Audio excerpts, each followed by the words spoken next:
Okay. Thank you, thank you, thank you, thank you, thank you, thank you, thank you. Please, thank you, please, thank you so very much. Thank you, everyone. Thank you, everyone. Thank you. Okay, let's get to business. Let's get to business. All right. So let me start by thanking my most incredible husband, Doug, for being an incredible partner to me, an incredible father to Cole and Ella, and happy anniversary, Dougie. I love you so very much. To our President Joe Biden, when I think about the path that we have traveled together, Joe, I am filled with gratitude. Your record is extraordinary, as history will show, and your character is inspiring. And Doug and I love you and Jill and are forever thankful to you both.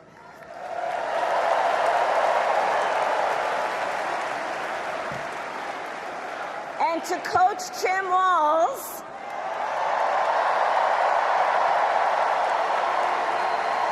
you are going to be an incredible vice president.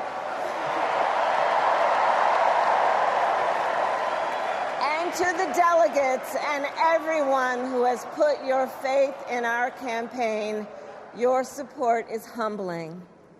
So, America, the path that led me here in recent weeks was no doubt unexpected. But I'm no stranger to unlikely journeys. So, my mother, our mother, Kamala Harris, had one of her own. And I miss her every day, and especially right now. And I know she's looking down, smiling.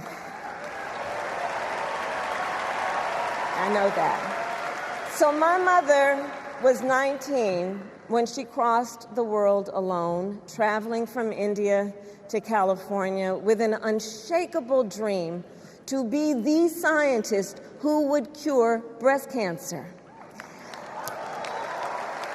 When she finished school, she was supposed to return home to a traditional arranged marriage. But as fate would have it, she met my father, Donald Harris, a student from Jamaica. They fell in love and got married, and that act of self-determination made my sister Maya and me. Growing up, we moved a lot. I will always remember that big Mayflower truck packed with all our belongings, ready to go to Illinois, to Wisconsin, and wherever our parents' jobs took us. My early memories of our parents together are very joyful ones. A home filled with laughter and music, Aretha, Coltrane, and Miles. At the park, my mother would say, "Stay close." But my father would say, as he smiled, "Run, Kamala, run. Don't be afraid. Don't let anything stop you."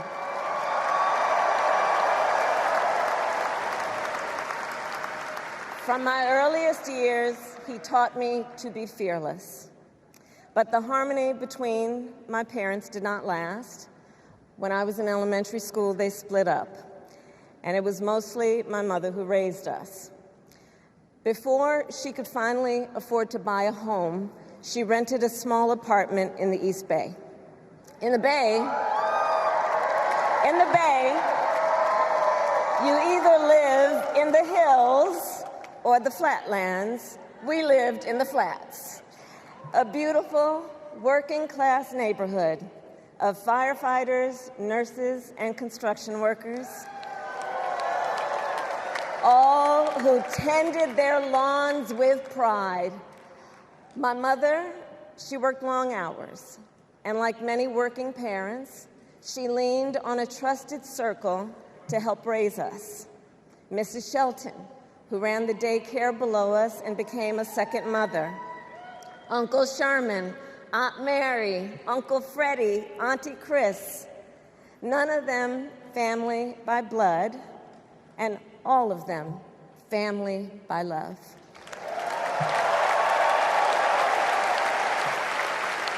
Family who taught us how to make gumbo, how to play chess, and sometimes even let us win. Family who loved us, believed in us, and told us we could be anything and do anything.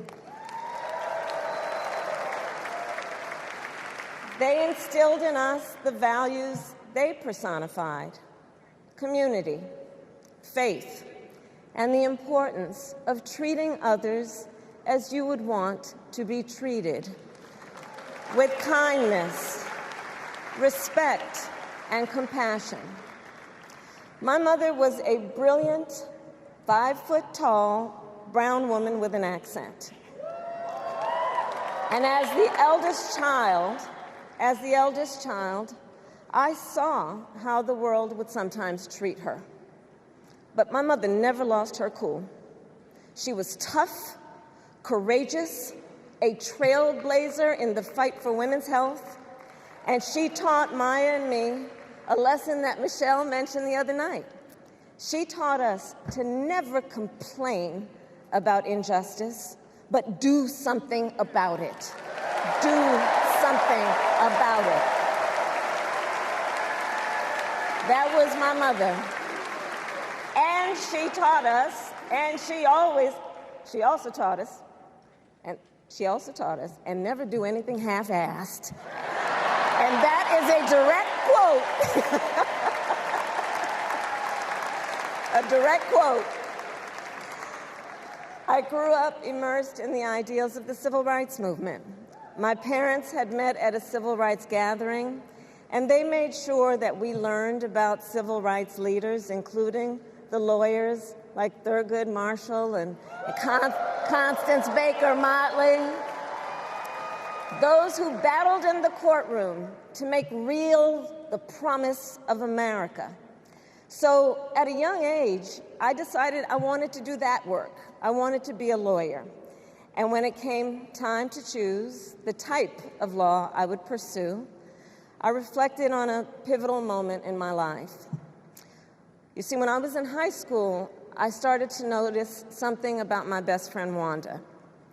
She was sad at school, and there were times she didn't want to go home. So one day I asked if everything was all right, and she confided in me that she was being sexually abused by her stepfather. And I immediately told her she had to come stay with us, and she did. This is one of the reasons I became a prosecutor, to protect people like Wanda, because I believe everyone has a right to safety, to dignity, and to justice.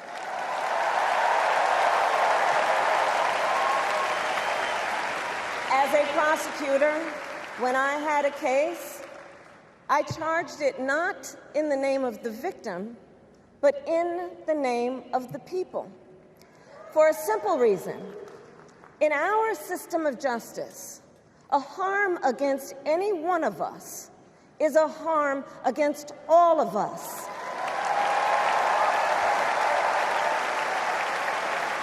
And I would often explain this to console survivors of crime, to remind them no one should be made to fight alone. We are all in this together. And every day in the courtroom, I stood proudly before a judge and I said 5 words: Kamala Harris for the people.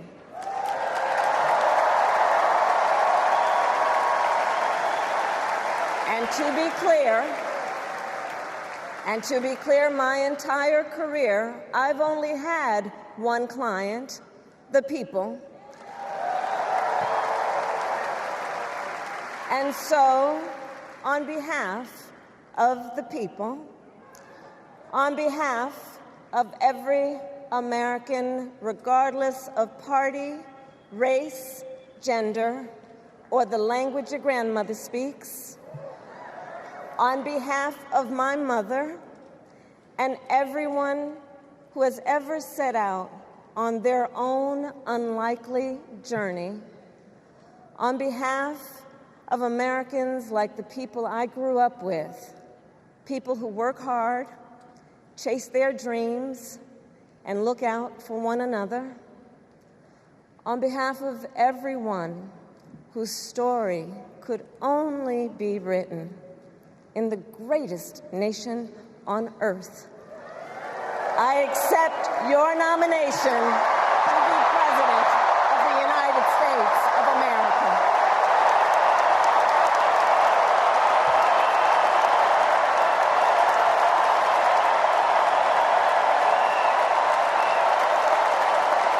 And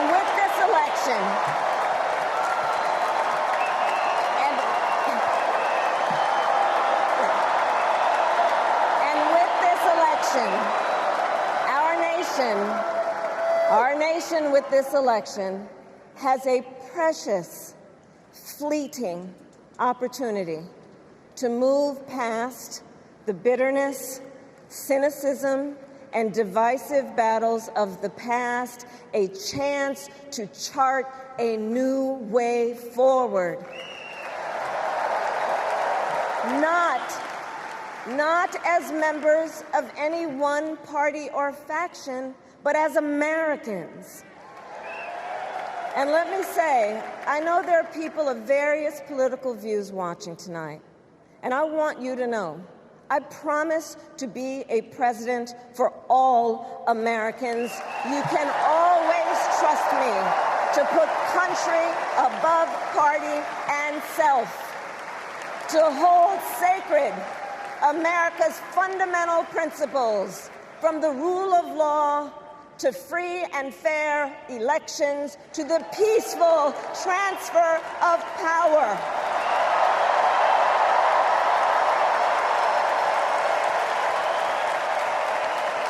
I will be a president who unites us around our highest aspirations, a president who leads and listens, who is realistic, practical, and has common sense, and always fights for the American people. From the courthouse to the White House, that has been my life's work. As a young courtroom prosecutor in Oakland, California, I stood up for women and children against predators who abuse them. As Attorney General of California, I took on the big banks, delivered $20 billion from middle-class families who faced foreclosure, and helped pass a homeowner Bill of Rights, one of the first of its kind in the nation. I stood up for veterans and students being scammed by big for-profit colleges, for workers who are being cheated out of their wages, the wages they were due, for seniors facing elder abuse. I fought against the cartels who traffic in guns and drugs and human beings, who threaten the security of our border and the safety of our communities. And I will tell you, these fights were not easy. And neither were the elections that put me in those offices. We were underestimated at practically every turn. But we never gave up, because the future is always worth fighting for. And that's the fight we are in right now, a fight for America's future.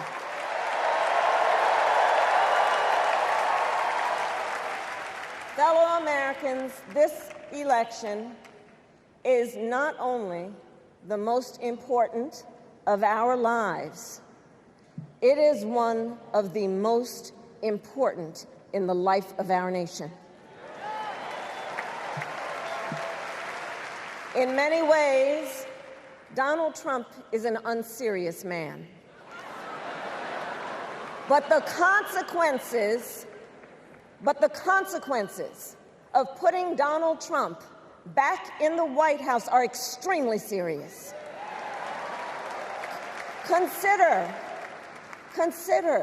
not only the chaos and calamity when he was in office, but also the gravity of what has happened since he lost the last election. Donald Trump tried to throw away your votes. When he failed, he sent an armed mob to the United States Capitol, where they assaulted law enforcement officers. When politicians in his own party begged him to call off the mob and send help, he did the opposite. He fanned the flames. And now, for an entirely different set of crimes, he was found guilty of fraud by a jury of everyday Americans and separately found liable for committing sexual abuse. And consider what he intends to do if we give him power again.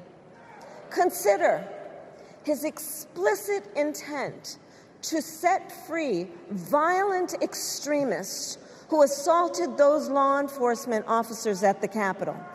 His explicit intent to jail journalists, political opponents, and anyone he sees as the enemy.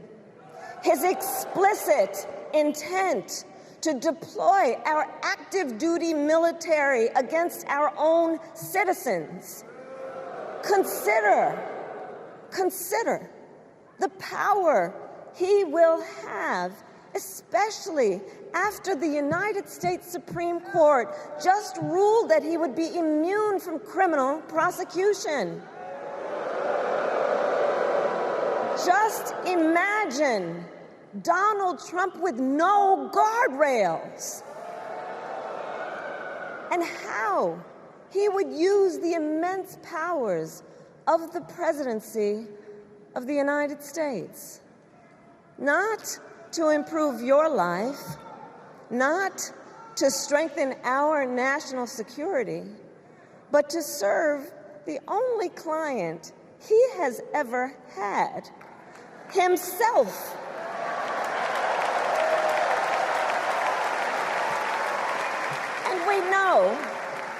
And we know what a second Trump term would look like. It's all laid out in Project 2025, written by his closest advisors, and its sum total is to pull our country back to the past.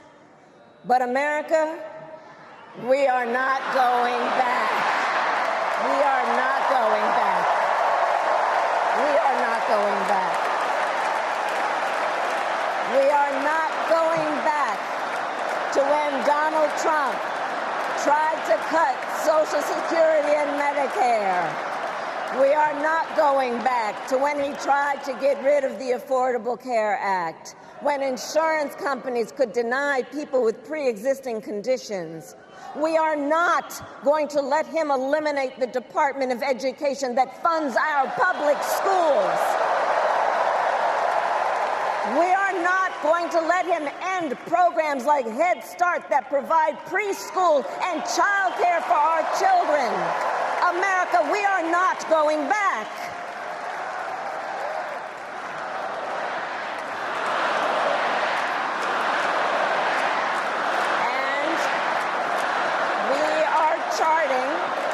And we are charting a new way forward.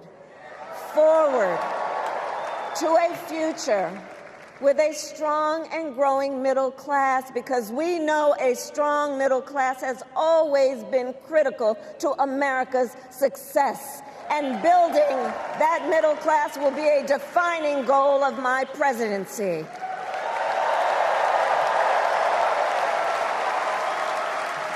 And I'll tell you, this is personal for me. The middle class is where I come from. My mother kept a strict budget. We lived within our means, yet we wanted for little. And she expected us to make the most of the opportunities that were available to us and to be grateful for them. Because, as she taught us, opportunity is not available to everyone. That's why we will create what I call an opportunity economy where everyone has the chance to compete and a chance to succeed. Whether you live in a rural area, small town, or big city. And as president, I will bring together labor and workers and small business owners and entrepreneurs and American companies to create jobs, to grow our economy, and to lower the cost of everyday needs like health care and housing and groceries. We will provide access to capital for small business owners and entrepreneurs and founders. And we will end America's housing shortage and protect Social Security and Medicare. Now compare that to Donald Trump, because I think everyone here knows he doesn't actually fight for the middle class. He doesn't actually fight for the middle class. Instead, he fights for himself and his billionaire friends. And he will give them another round of tax breaks that will add up to $5 trillion to the national debt. And all the while, he intends to enact what in effect is a national sales tax, call it a Trump tax, that would raise prices on middle-class families by almost $4,000 a year. Well, instead of a Trump tax hike, we will pass a middle-class tax cut that will benefit more than 100 million Americans.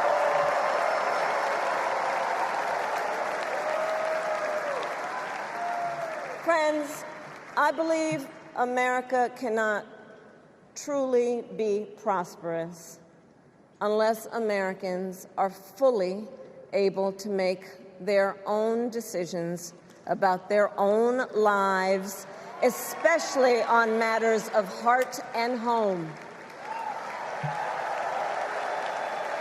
But tonight, in America, too many women are not able to make those decisions. And let's be clear about how we got here. Donald Trump handpicked members of the United States Supreme Court to take away reproductive freedom. And now he brags about it. In his words, quote, "I did it and I'm proud to have done it," end quote. Well, I'll tell you, over the past 2 years, I've traveled across our country, and women have told me their stories. Husbands and fathers have shared theirs. Stories of women miscarrying in a parking lot, developing sepsis, losing the ability to ever again have children, all because doctors are afraid they may go to jail for caring for their patients. Couples just trying to grow their family, cut off in the middle of IVF treatments. Children who have survived sexual assault, potentially being forced to carry a pregnancy to term. This is what's happening in our country because of Donald Trump. And understand, he is not done. As a part of his agenda, he and his allies would limit access to birth control, ban medication abortion, and enact a nationwide abortion ban with or without Congress. And get this, he plans to create a national anti-abortion coordinator and force states to report on women's miscarriages and abortions. Simply put, they are out of their minds.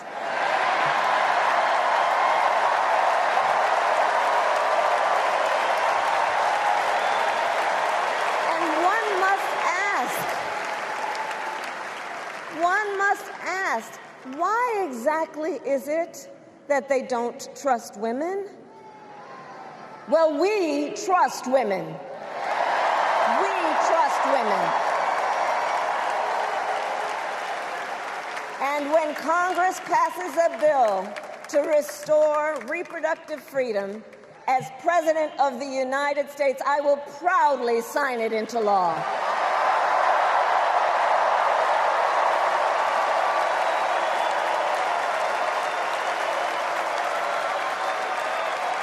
In this election, many other fundamental freedoms are at stake. The freedom to live safe from gun violence in our schools, communities, and places of worship. The freedom to love who you love openly and with pride. The freedom to breathe clean air and drink clean water and live free from the pollution that fuels the climate crisis. And the freedom that unlocks all the others, the freedom to vote. With this election, we finally have the opportunity to pass the John Lewis Voting Rights Act and the Freedom to Vote Act.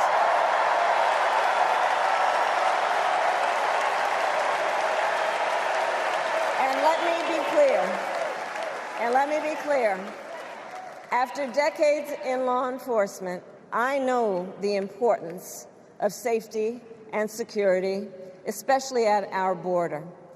Last year, Joe and I brought together Democrats and conservative Republicans to write the strongest border bill in decades. The Border Patrol endorsed it. But Donald Trump believes a border deal would hurt his campaign. So he ordered his allies in Congress to kill the deal. Well, I refuse to play politics with our security. And here is my pledge to you.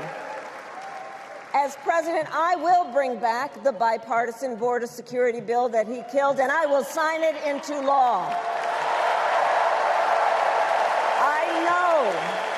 I know we can live up to our proud heritage as a nation of immigrants and reform our broken immigration system. We can create an earned pathway to citizenship and secure our border.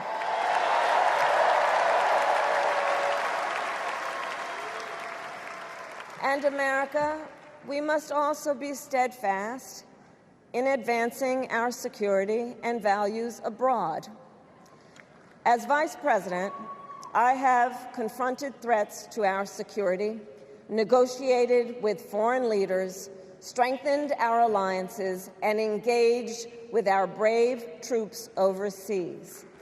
As Commander-in-Chief, I will ensure America always has the strongest, most lethal fighting force in the world, and I will fulfill our sacred obligation to care for our troops and their families, and I will always honor and never disparage their service and their sacrifice.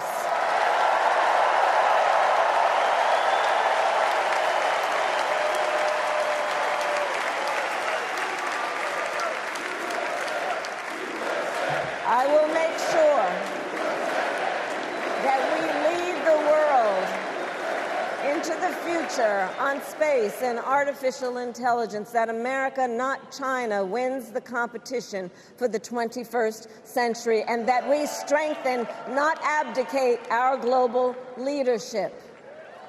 Trump, on the other hand, threatened to abandon NATO.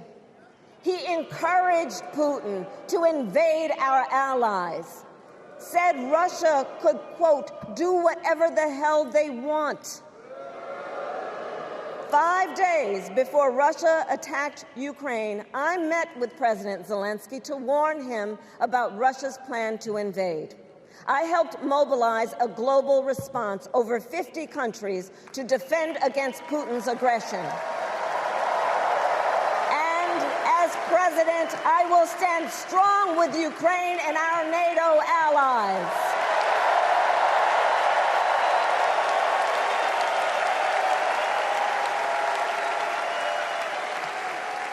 With respect to the war in Gaza, President Biden and I are working around the clock because now is the time to get a hostage deal and a ceasefire deal done.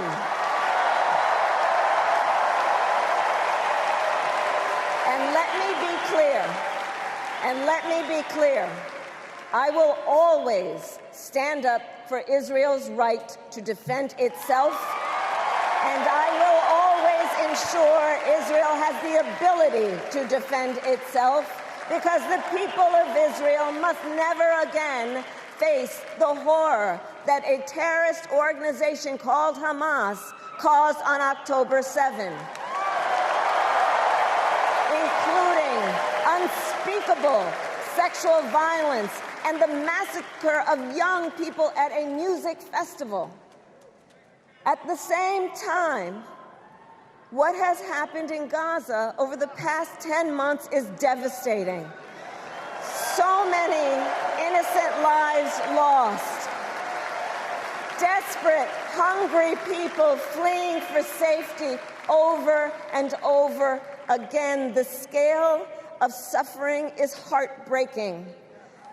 President Biden and I are working to end this war such that Israel is secure, the hostages are released, the suffering in Gaza ends, and the Palestinian people can realize their right to dignity, security, freedom, and self-determination.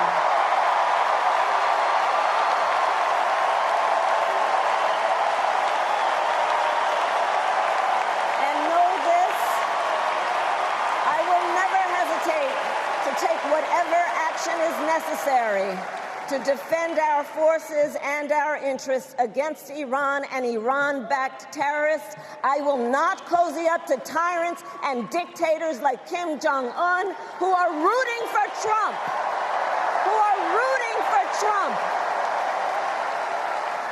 Because, you know, they know he is easy to manipulate with flattery and favors. They know Trump won't hold autocrats accountable because he wants to be an autocrat himself. And as president, I will never waver in defense of America's security and ideals, because in the enduring struggle between democracy and tyranny, I know where I stand and I know where the United States belongs.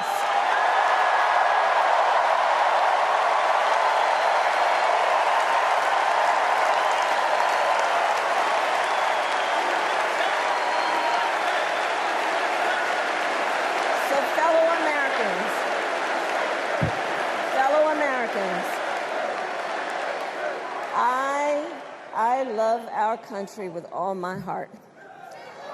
Everywhere I go, in everyone I meet, I see a nation that is ready to move forward, ready for the next step in the incredible journey that is America.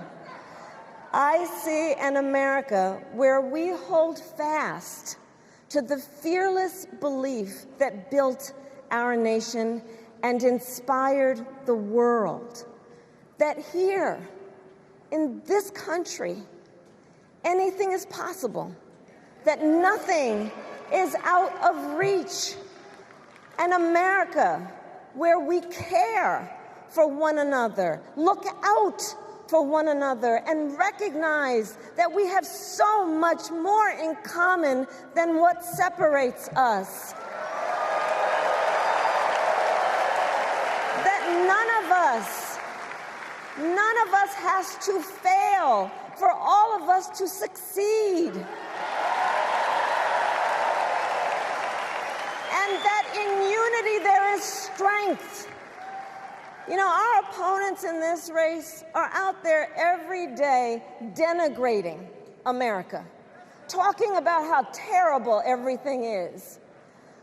Well, my mother had another lesson she used to teach. Never let anyone tell you who you are. You show them who you are. America, let us show each other and the world who we are and what we stand for. Freedom, opportunity, compassion, dignity, fairness, and endless possibilities.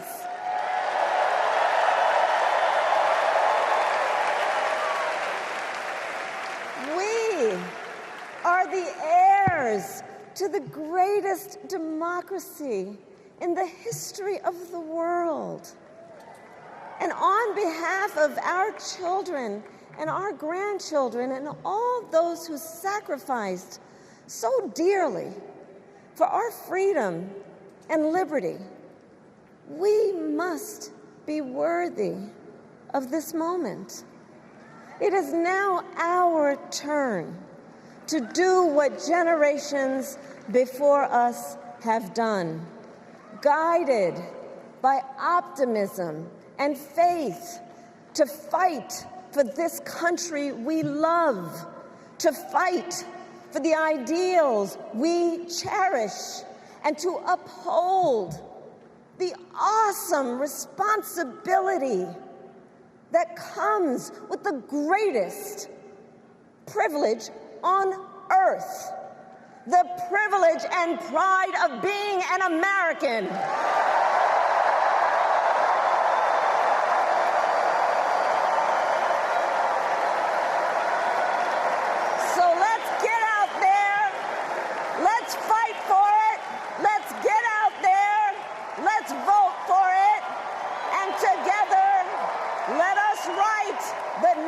Great chapter in the most extraordinary story ever